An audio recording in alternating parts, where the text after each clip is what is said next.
फिर नज़र में फूल महके, दिल में फिर शम्माए जली।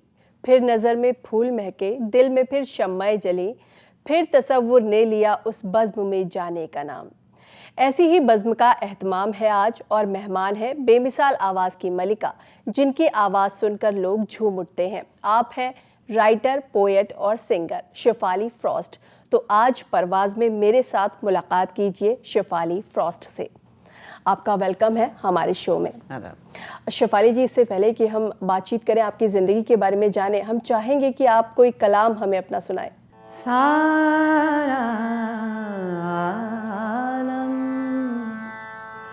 गोशबर आवाज़ है, आज किन हाथों में दिल का साज है। सारा तू जहाँ है ज़मज़मा परदाज़ है, दिल जहाँ है गोशबर आवाज़ है, दिल जहाँ है। बहुत खूब, बहुत ही शानदार। शेफाली जी, अगर आपके शुरुआती दिनों की बात करें या आपके बचपन की बात करें, तो आपको वो कौन सा वक्त याद आता है जब आपका रुझान गायकी की तरफ हो गया? शायद मैं हमेशा से गाती रही हूँ, और हमारे घर में गाने वगैरह का ज़्यादा प्रचलन था नहीं, ना गाने का ना लिखने का, ज़्यादा पढ़ाई पढ़ाई पढ़ाई, जैसा कि हर घर में अब होता है। तो मेरे ख्याल से वो मेरी बगावत भी थी कि गाना है और लिखना है। तो तब से मैं बगावत कर रही हूँ और लिख रही हूँ और गा रही हूँ। पसंदीदा शायर की बात करें तो मजाज आपको बहुत ज़्यादा पसंद है, मजाज लखनवी। तो आप को ये क्यों पसंद है? क्या ख़ास इनके कलाम में आपको नज़र आता है? एक्चुअली आप मजाज लखनवी कह रही हैं तो रदौली वाले काफ़ी आपसे नाराज़ होंगे, क्योंकि वो एक्चुअली थे रदौली के। मजाज साहब एक जुनूनी शायर थे, लेकिन उनका जुनून जो था वो बहुत ज़्यादा इन्फॉर्म्ड था उनकी सोच से, उनकी समझ से, उनकी सेंस ऑफ हिस्ट्री से। अच्छा। और मजाज साहब एक बहुत मिसअंडरस्टूड शायर भी हैं। लोग समझते हैं कि उन्होंने इश्क का कलाम लिखा और उसके बाद फिर उनकी 44 साल की उम्र में उनकी मृत्यु हो गई थी। 44 साल की उम्र में ये शख्स ऐसा काम कर गया जो कि शायद हर दौर में हमारे लिए रेलेवेंट है और हर दौर में उसे समझा जाएगा। और मजाज साहब को समझना, दुनिया को समझना, ज़िंदगी को समझना सिखाता है।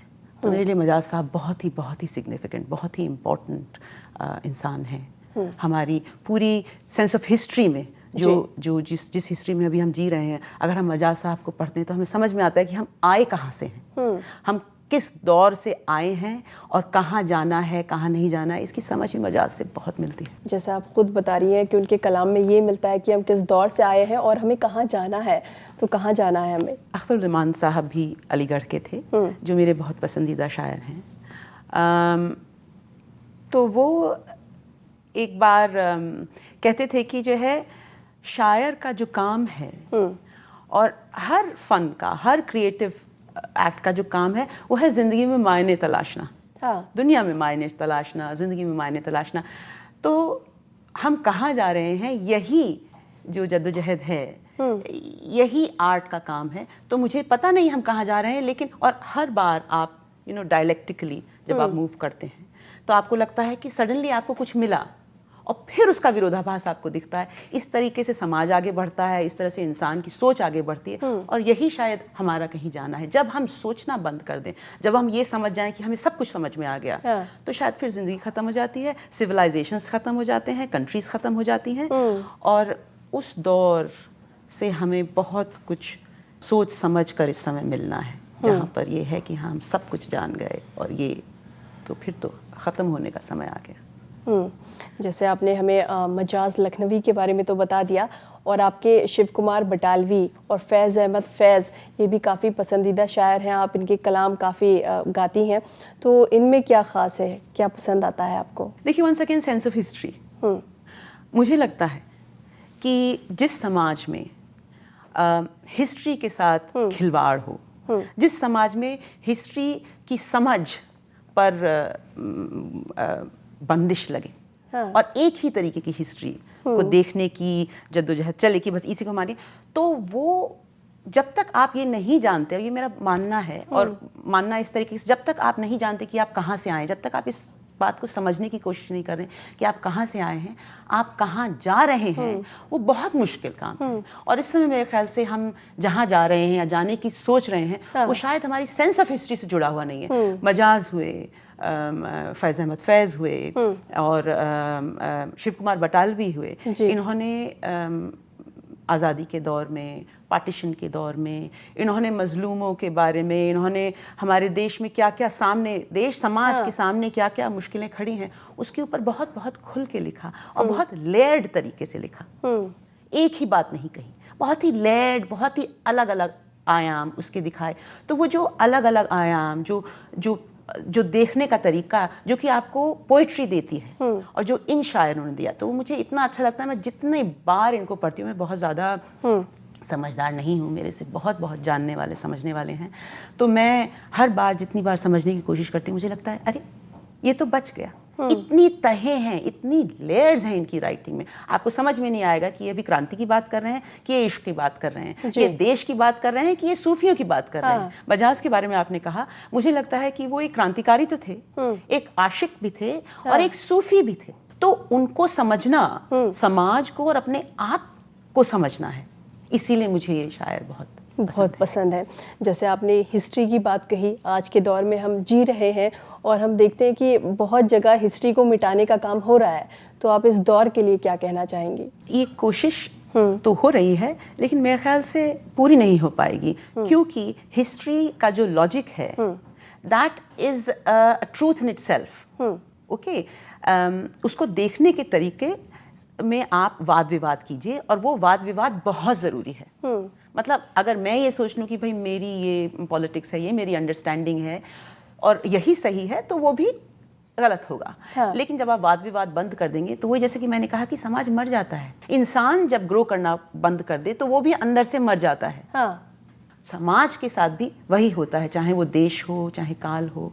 तो ये बहुत ज़रूरी है कि हम सेंस ऑफ हिस्ट्री में एक्सप्लोरेशन के बारे में एक्साइटेड रहें। हम अपने बच्चों को ये नहीं सिखाएं कि यही था, हम अपने बच्चों को क्वेश्चन करना सिखाएं कि ये था तो क्यों था, और ये था भी कि नहीं था। और इसकी समझ हिस्ट्री की किताबों से नहीं होती, इसकी समझ टेलीविजन से तो बिल्कुल ही नहीं होती।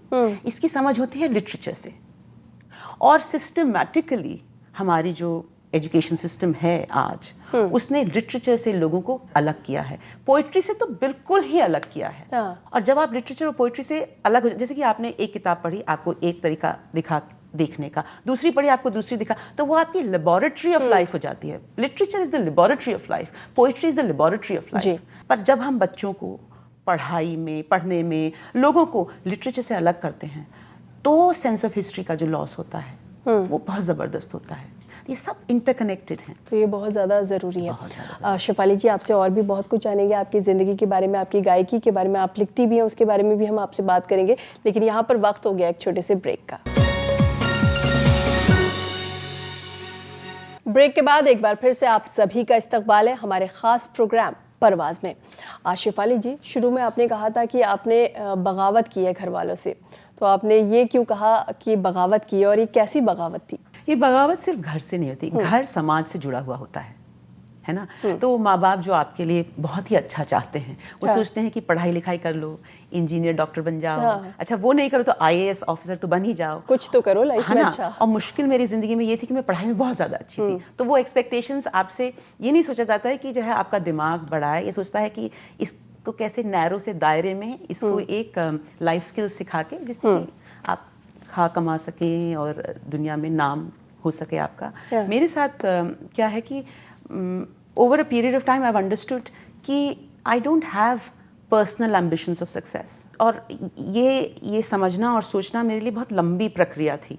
क्योंकि आप उस समाज से आते हैं जहाँ पर अगर पर्सनल एम्बिशन ऑफ सक्सेस नहीं हो तो इसका मतलब आप किसी तरीके से फिट नहीं बैठते हैं समाज में, है ना।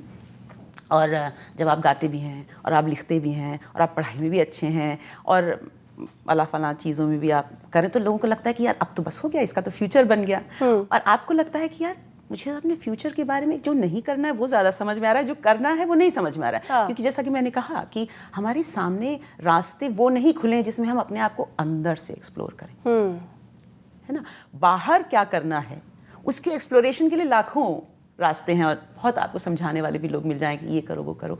अंदर एक्सप्लोरेशन के लिए जो लिटरेचर, जो लोग जो आपको मिले, जो आपको कहें कि हाँ तुम उल्टे सीधे काम सोच रहे हो, समझ रहे हो, लेकिन पता है ये सही है, तो ये भी बगावत है कि आप जो हैं IAS के इम्तहान में कहानियाँ लिख के चले आएँ और डॉक्टरी इंजीनियर की पढ़ाई होने के लिए मना कर दें जबकि आप पढ़ाई में अच्छे हैं। और उसके बाद फिर आप गाना गाएं, जो कि मतलब बहुत ही वाहियात काम है एक तरीके से देखा जाए, क्योंकि अब तो खैर मतलब लोगों को करियर दिखने लगा है। मुझे तो करियर भी नहीं चाहिए था, मुझे तो मेरे लिए जो मेरी आर्ट है, मतलब आर्ट की अंडरस्टैंडिंग है, it has taken me a long time to accept that I am an artist, है ना। ये कहना भी बहुत मतलब एक रास्ता होता है जिसमें आप कहते हैं मैं हूँ कौन ना।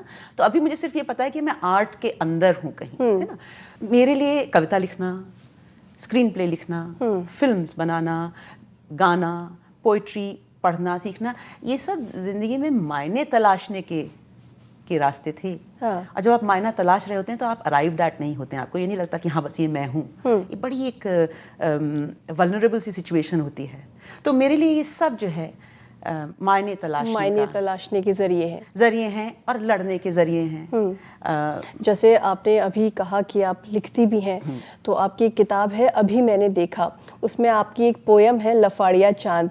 तो लफाड़िया चांद क्यों, ऐसा टाइटल क्यों? क्योंकि चांद जो है हमेशा उसको खूबसूरती के मायने बताता है, पैमाने बताता है, तो फिर ये लफाड़िया चांद क्यों? मैंने इस कविता में ये देखा कि वो चांद जिसको जो पृथ्वी के आसपास घूमता है, तो उसका वजूद पृथ्वी से है, और उसकी जो रोशनी है वो सूरज से आती है, वो कहीं बीच में है, उसका अपना क्या वजूद है।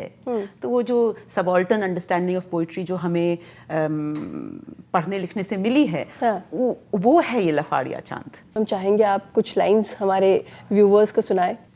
थके पानी के बुलबुले दुत्कारते हैं उसे, जो दूसरों की हर संधि में बोझ हुआ तीसरा सा।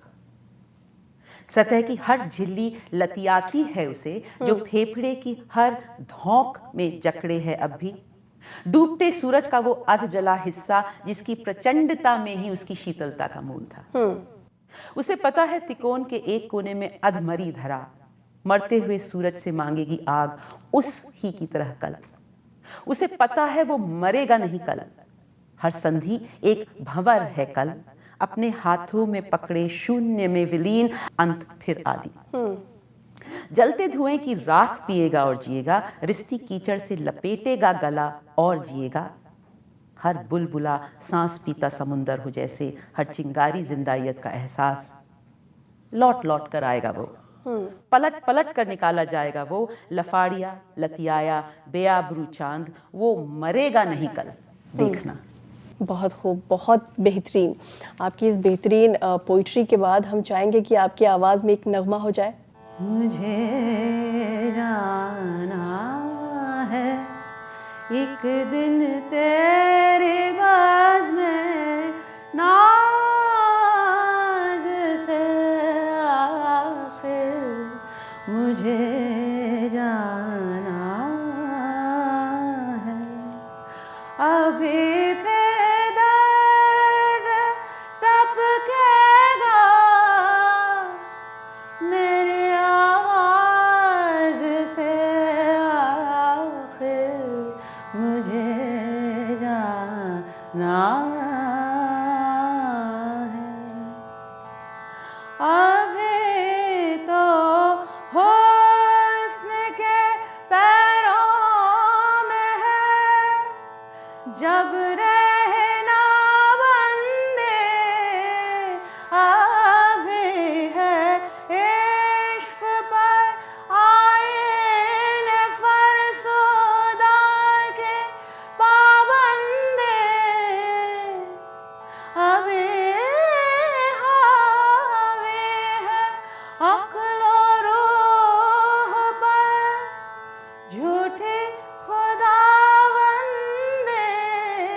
बहुत बढ़िया शेफाली जी। जो फीमेल राइटर्स हैं उनसे ये एक्सपेक्ट किया जाता है कि वो जो सॉफ्ट टॉपिक पे लिखें, और अक्सर लिखती भी हैं, उसी के इर्द गिर्द उनकी कहानियाँ, किताबें और कविताएं होती हैं। लेकिन आप जो लिखती हैं, आप सोसाइटी के लिए लिखती हैं, आपके टॉपिक जो हैं बाकियों से हटकर होते हैं, तो ऐसा क्यों? दो बातें हैं इसमें। एक तो महिलाएं जो अपने परिवेश के बारे में लिखती हैं वो बिल्कुल सही है। हाँ। कि आप घर में रहती हैं अगर, या जो आपकी दुनिया है, अगर वो जहाँ तक उसका विस्तार है आप उसके बारे में लिखिए। आप बाहर निकलने के बारे में लिखिए, ना बाहर निकलने के बारे में लिखिए, जो आपकी जो। हाँ। तो वो एक तरीका है लिखने का। और दूसरा ये है कि अगर आप ये सोच के लिख रहे हैं कि आपसे ये एक्सपेक्टेड है राइटिंग, तो आप वो लिखते हैं जो कि मार्केट आपसे डिमांड करता है। लेकिन मैंने जैसे आपसे पहले कहा ना कि मेरी पर्सनल एम्बिशन उस तरीके की है नहीं। हाँ। मुझे सीरियसली इस बात से फर्क नहीं पड़ता कि लोग मुझे नहीं पढ़े, नहीं पढ़ी, क्योंकि मैं तो वही लिखूंगी जो मुझे दिखेगा। मैं वो उतारती हूँ जो मुझे दिखता है, उसके बाद मैं उस पर काम करती हूँ, और बहुत काम करती हूँ।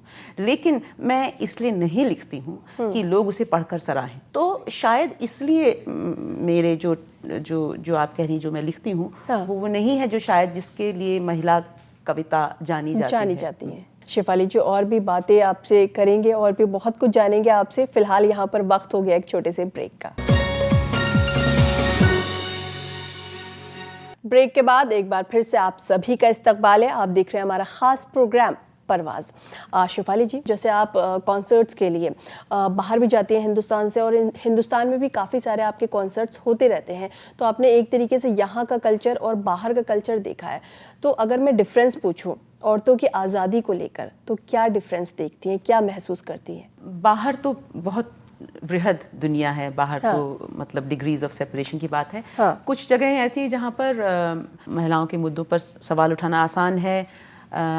हमारे यहाँ हम उस आज़ादी की तरफ जाने की कोशिश कर रहे हैं, लेकिन हर समाज में ये जो डिफ्रेंसिएशन है, चाहे वो क्लास का हो, चाहे वो जेंडर का हो, चाहे वो वर्ग का हो, चाहे वो महिला और पुरुष का हो, वो हर जगह है। उसकी डिग्रीज अलग हो सकती हैं और हम उस डिग्री से आगे बढ़ने की कोशिश करते हैं। तो ऐसा नहीं है कि बाहर महिलाओं का शोषण नहीं है। कुछ लोग हैं जो समझते हैं, कुछ लोग जो हैं जो जानबूझ के नहीं समझना चाहते हैं कि उनकी जो निहित है, उनका जो स्वार्थ है, उसको ना समझने में। आजकल आप मी टू कैंपेन के बारे में सुन रही होंगी, तो आपके इसके बारे में क्या ख्याल है? नहीं, तो बहुत ही बढ़िया बात है कि ये बात आ रही है बाहर, लेकिन मुझे लगता है कि इसे और अंदर तक जाना है।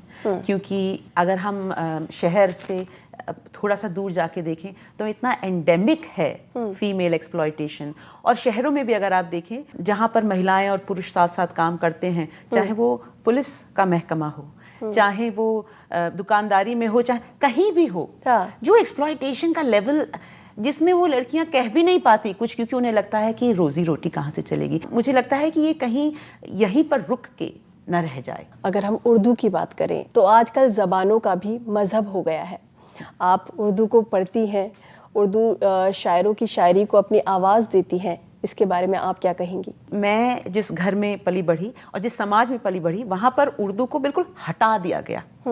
कि पार्टीशन के बाद उर्दू को आपने या तो मुसलमानों की जुबान बोल दिया या पाकिस्तान की जुबान बोल दिया। अच्छा, पाकिस्तान में भी किसी को उर्दू से मतलब नहीं, वहाँ लोगों को पंजाबी से मतलब है, पंजाबी ज़्यादा बोली जाती है, तो वहाँ भी उर्दू थोपी हुई है। हमारे ऊपर एक ख़ास तरीके की संस्कृताइज्ड हिंदी थोप दी गई, जबकि बोलचाल की भाषा तो उर्दू थी, है ना, और उर्दू है, हम उसे लिखते नहीं उसमें। लेकिन प्रॉब्लम क्या होती है कि हमें वो जो लिखना पढ़ना नहीं सिखाया जाता और शायरी और लिटरेचर से जो अलग किया जाता है, तो उसकी जो तहे हैं उस तक जाना आप बाद में आते हैं। मैं काफ़ी बाद में आई उसमें, तो मैं अभी तक जूझ रही हूँ उससे। लेकिन मेरे लिए एक बहुत इम्पॉर्टेंट चीज़ है, बहुत सारे लेवल्स पे, पर्सनल, पॉलिटिकल, सामाजिक, इंटेलेक्चुअल लेवल पे, कि मैं समझूं कि हम कहाँ से आए हैं, है ना, और उसके लिए उर्दू का समझना बहुत ज़रूरी है। अभी जैसे आप उर्दू के शायरों को पढ़ती हैं, आपको खुद उर्दू आती नहीं है, तो थोड़ा मुश्किल होता है समझना? बहुत मुश्किल होता है। और एक मैं आपको बताऊं, जो एलीट उर्दू बोलने पढ़ने वाले लोग भी हैं ना, उनकी भी एक प्रॉब्लम है कि वो हम नॉन एलीट उर्दू पढ़ने बोलने वालों को बहुत पकड़ के रखते हैं। यहाँ गलती नहीं करो, वहाँ गलती नहीं करो, तो उससे और डरता है इंसान, यू नो। तो ये हमें थोड़ा सा खुलापन चाहिए उर्दू में भी, कि हम जो हैं उसे थोड़ा सा और खुलने दें लोगों को, मुझ जैसे लोग जो उस तक आ रहे हैं। मैं बहुत मेहनत करती हूँ उसको समझने में, क्योंकि मुझे लगता है कि मुझे जो कुछ वहाँ से मिलता है वो और कहीं से नहीं मिलता। लेकिन मैं आपको बताऊँ, लिटरेचर और उर्दू को अपने समाज में जब जगह नहीं देंगे, जैसे बिना आधा गाँव पढ़े हुए, बिना कमलेश्वर का कितने पाकिस्तान पढ़े हुए जब आप पार्टीशन समझने की कोशिश करेंगे, बिना रेणु को पढ़े हुए आप अंचलों को समझने की कोशिश करेंगे, है ना, बिना तुलसी राम को पढ़े हुए आप दलित पॉलिटिक्स अंडरस्टैंड करने की कोशिश करेंगे, तो वो लिमिटेड होगी, या तो एकेडमिक होगी या फिर वो इग्नोरेंट होगी, या फिर बहुत हुआ तो लिव्ड एक्सपीरियंस से आपको कुछ सीखने को मिलेगा। लेकिन वंस अगेन उर्दू इज, मुझे तो लगता है मेरे लिए बहुत ही, और मैं ये नहीं कह रही कि पैन इंडिया लैंग्वेज है, पर उर्दू जितनी भारतीय है उतनी कम लैंग्वेजेस हैं, क्योंकि ये एक कैंप लैंग्वेज थी जिसमें कि दखनी भी मिली हुई है, जिसमें गुजराती भी मिली हुई है, जिसमें पंजाबी भी मिली हुई है। तो लिखने की जो इबारत की वजह से आपने उसे विदेशियों की ज़बान कह दिया, लेकिन भाषा तो ये हमारी कॉम्पोजिट भाषा है, यही तो हमारी भाषा है। एक लंबे अरसे तक आप मीडिया के साथ भी जुड़ी रही, लेकिन इराक वॉर के बाद आपने खुद को मीडिया से अलग कर लिया। जिस तरीके के मीडिया में अब हम के साथ हम जो जी रहे हैं उसमें बहुत ज़्यादा पैसा और टीआरपी जो खेल है, उस वजह से बहुत बार ऐसा होता है, काफ़ी बार ऐसा, हर बार नहीं होता, कि you are playing to the people who are either paying for your subscription. जो पब्लिक ब्रॉडकास्टिंग की जो सिस्टम है, सर्विस है, उसको भी वो भी इंडिपेंडेंट नहीं होता। तो आपको ये लगता है कि जो है आप सोच रहे हैं कि आप जो हैं समाज के लिए की बुराइयों से लड़ने के लिए, उसे बदलने के लिए मीडिया में आते हैं, और फिर सडनली आप पाते हैं कि अरे ये तो कोल्यूजन है, यहाँ पर वही बोला जा रहा है जो लोग मोटे मोटे तौर पर सोचा गया है कि सुनना चाहते हैं, है ना, वो भी कुछ कम लोगों की समझ के हिसाब से पूरा देश समझ रहा है दुनिया को ना। तो वो मेरे लिए बहुत ज़्यादा डिफ़िकल्ट हो गया। तो मैंने सोचा कि अब मैं इस सिस्टम से बाहर आके काम करूँगी फिर। और ये भी था कि मुझे लिखने की जो स्वतंत्रता चाहिए थी, गाने की, स्क्रीन प्ले में हो चाहे वो कविता में हो, तो वो मुझे बाहर आके करना पड़ा। शेफाली जी, आप मजाज के ऊपर बहुत ज़्यादा काम कर रही हैं, तो आपकी आवाज़ में उनका कोई कलाम हो जाए। शहर की रात और मैं नाशादो नाकारा फिरूं, जगमगाती जागती सड़कों पे आवारा फिरूं, गैर की बस्ती है कब तक दर बदर मारा फिरूं, मैं दिल क्या करूं, मैं दिल क्या करूं, वहशते दिल क्या करूं, मैं दिल क्या करूं। मुफलिसी और ये मज़ाहिर है नज़र के सामने, सैकड़ों सुल्ताने जाबिर है नज़र के सामने, सैकड़ों चंगेज़ व नादिर है नज़र के सामने, मैं दिल क्या करूं, वहशते दिल क्या करूं, मैं दिल क्या करूं। बहुत ही खूबसूरत कलाम, आवारा जिसका नाम है, जो कि बहुत ही मकबूल उनकी नज़्म है। जी। शेफाली जी, आप हमारे स्टूडियो में आई, तमाम बातें अपनी ज़िंदगी से जुड़ी आपने हमें बताई। आपका यहाँ आने के लिए बहुत बहुत शुक्रिया। मुझे यहाँ लाने के लिए, बुलाने के लिए, मुझसे बात करने के लिए आपका बहुत बहुत शुक्रिया। फिर परवाज़ में आपसे मुलाकात होगी किसी ऐसे ही बेहद हसीन सितारे के साथ। फ़िलहाल हमें दीजिए इजाज़त। आदाब।